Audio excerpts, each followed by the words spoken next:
Do you need a good night's sleep? Then find something else to watch, because these videos about things that happen to school buses are so scary, they'll keep you up tonight. Ed Ray, a humble rancher with a modest day job as a school bus driver, was driving 26 students from Dairyland Elementary School home from a summer class trip to the Chowchilla, California Fairground swimming pool around 4 p.m. on July 15, 1976. As Ed turned the bus onto Avenue 21, he noticed a white Dodge van blocking the road with its door open. The kids were loud and excited after having just spent the afternoon swimming, and some of them were even singing. He tried to weave around the empty van when a man in overalls with pantyhose covering his face and carrying a revolver jumped out at him. He approached Ed through the driver's side window without using any intimidation. What would you do in this situation? Two more identically dressed individuals jumped in the bus. One was carrying a rifle that he quickly pointed at Ed. Everyone moved to the back of the bus. The individual without a rifle starts to drive, and the individual carrying the revolver gets in the van to follow them. They drive about a mile and park the bus in a bamboo thicket. The bus was hidden near the Chowchilla River, and 12 children were led into the white van that was following the bus, while the other 14 children were led into the back of the second van that was waiting there.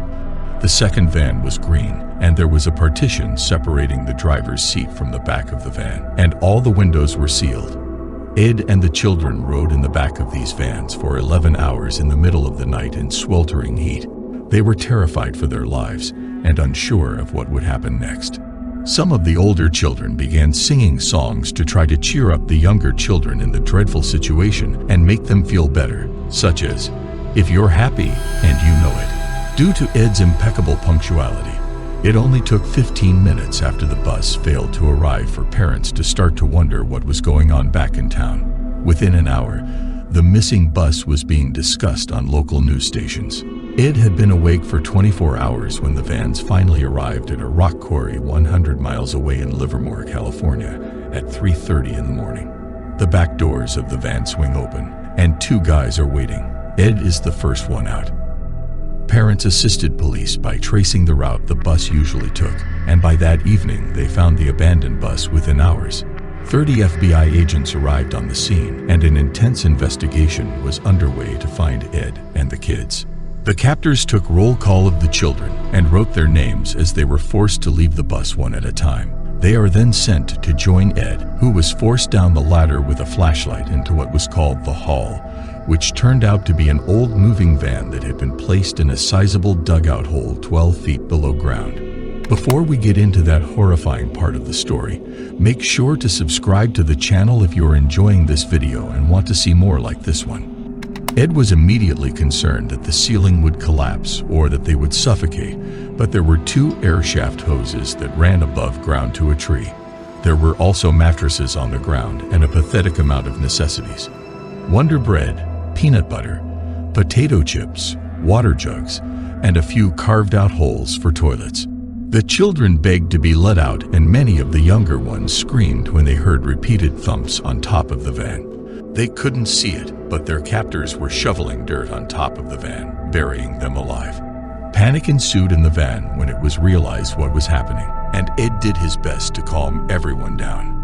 At this point, Ed had already given the order for everyone to eat and rest.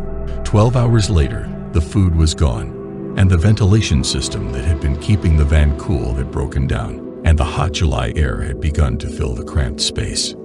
To make matters worse, the roof of the van had begun to cave in, and time was running out.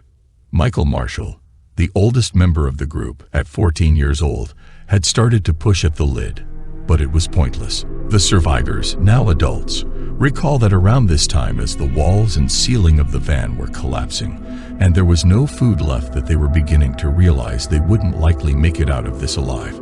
Ed and Michael started to stack up the mattresses in the trailer to get to the roof, which was covered with a heavy sheet of metal and weighted down with two 100-pound industrial batteries.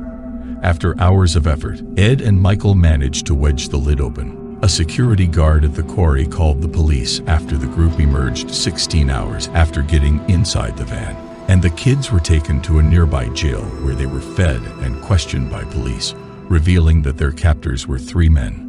The quarry where the van was buried was owned by Frederick Nibble Woods, James Schoenfeld, and his brother Richard. Because the three men were having financial difficulties, they decided to kidnap the bus and hold the passengers for a $5 million ransom. When the group escaped, the men ran away, but they were eventually located after a 2-week manhunt. They were found guilty and given life in prison with the possibility of parole. James Schoenfeld was granted parole on August 7, 2015, while Richard Schoenfeld was released in 2012. Frederick Woods, who owned the quarry, had previously been denied parole 15 times. However, in March of this year, he was also granted parole. People in Chowchilla and around the world were appalled that the three men who carried out this monstrous act could ever walk the streets again, and rightfully so. If Michael and Ed hadn't intervened and helped the group escape the van, they probably wouldn't have survived. Ed Ray passed away on May 17, 2012, at the age of 91, but he is still regarded as a hero today. What you just heard may be the most well-known near tragedy to a school bus full of children, but it's a big world, and there are other horrific events that don't end up on the news. The bus driver's name was Robert, but everyone called him Bob. Like Ed Ray, he also seemed to enjoy his job and the company of the students he drove, although these students were a little older. Donald, who was 14 at the time and wished to have his last name left out, was a student at a high school in Virginia and a member of the school's band. On October 20, 1995, Bob was driving a group of band students to and from their field trip. Donald was on the bus. The festival the students attended ended late at night, around 10, and the drive back to the school where the students would be dropped off was a 45-minute drive away. The bus was on Route 58, a rural Virginia highway. As a result, there were hardly any other vehicles on the road. Even when one was relatively close, it was still rare. The students near the back of the bus began to notice a car following the bus and discussed among themselves how strange it was when the car would start to tailgate the bus instead of simply going around it, especially when the bus and the car were the only vehicles in sight. Bob, the bus driver, would switch into the left lane to hit the driver off his butt, and all the kids watched as the car sped away. Donald recalls thinking the car was gone, and it was just some aggressive late-night driver, when suddenly the bus slammed on the brakes so hard that everyone was slightly lifted from their seats, and there was an ear-piercing shriek from the brakes. The driver had floored it past the bus in the right lane, and there were some kids shouting things out the windows, to which the chaperone on the bus told the kids to knock it off. Bob instructed everyone to maintain their composure as the bus came to a stop in the middle of the road. Bob yelled at everyone on the bus to keep quiet and not panic, and hearing those words made Donald and his friends, who were sitting with him, as well as every other student on the bus, whisper nervously to one another. There was shouting from outside the bus from multiple men's voices, and then the bus doors opened, and two men wearing black pullover masks and carrying handguns came on. They went row to row with their guns pointed at the children as each student took out their wallets and placed whatever small amounts of cash broke high school students might be carrying in their wallets into the plastic bag the guy was holding. The girls would take off their jewelry. Some students would scream as the gun was pointed in their faces, which would be a natural reaction for a lot of people. The men didn't even make it to the back of the bus before they decided to leave in a hurry, probably terrified that other cars would pass by and stop. The car fled down Route 58 with its lights off and its license plates covered, indicating that it was a planned attack. Donald described the experience of having a gun pointed at his head when he was 14 as emotionally traumatic. He felt that his life was about to end on that horrifying day. Everyone on board made it home safely, but most of the students, Bob, and the chaperone had been robbed.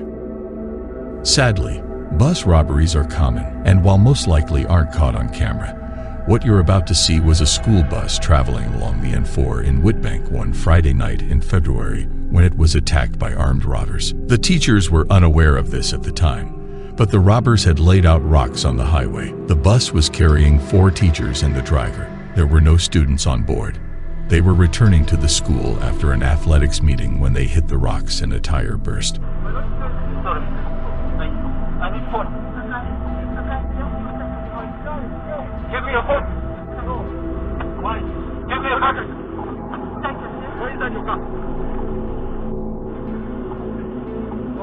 I need laptop on. I want to see. Don't wait. Okay. Wait the gun. There were 3 robbers. 2 of them were armed with guns, and the third had a knife. The bus driver was hit in the face with a gun and suffered a minor injury, but that was the only wound. The attacker made off with cell phones, cash, jewelry, and a smartwatch. The thieves have yet to be identified. A towed truck eventually pulled over to help, and one of the teachers used the towed truck driver's phone to call her fiancé, who immediately notified the authorities. Since buses can carry a lot of people, depending on the intent of the people looking to target them, they may see extra dollar signs just based on the number of people on board. It's always best to just follow instructions when people are armed with guns in such circumstances. There's one thing even more terrifying than these clips, and it's what your life would be like without watching more of our videos.